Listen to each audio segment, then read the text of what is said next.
जिस तरह से प्रधानमंत्री जी के खिलाफ टिप्पणी की गई है, वोटर अधिकार यात्रा के मंच से आपत्तिजनक टिप्पणी की गई है, इस पर आपका क्या कहना है?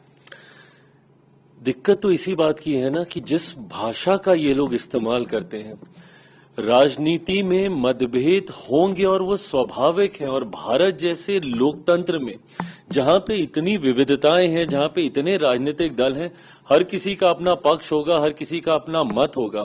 पर अगर मतभेद की परिभाषा शब्दों की मर्यादा को गिराना है तो ये कतई भारत जैसे लोकतंत्र के लिए उचित नहीं है और मैं कतई इसको स्वीकार नहीं करता हूं। मैंने हमेशा कहा है कि राजनीति में भाषा की मर्यादा का पालन करना होगा और भारतीय भाषाओं की खूबसूरती है भैया।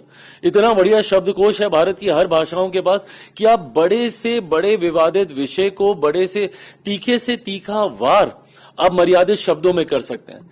पर इस तरीके से गाली गलौज करना, वो भी देश के प्रधानमंत्री के लिए, ये कतई कोई स्वीकार नहीं कर सकता है। भाई मेरे प्रधानमंत्री हैं, वो हमारे देश के प्रधानमंत्री हैं। वो अगर आपको उनके किसी विषय को लेकर ऐतराज भी है तो आप अपने पक्ष को रखिए ना, पर मर्यादित होकर उस पक्ष को रखिए। आप हमारी नीतियों को लेकर हमें घेरने का काम कीजिए, आप हमारे कार्यों को लेकर हमें घेरने का काम कीजिए, पर यह कौन सी परंपरा की शुरुआत है कि आप गाली गलौज करेंगे? इसको कतई कहीं नहीं स्वीकार किया जा सकता।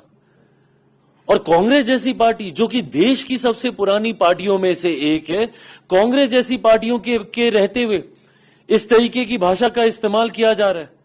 और किस तरीके का गाली गलौज, मतलब ये गली में नुक्कड़ के गुंडे ऐसी भाषा का इस्तेमाल नहीं करते।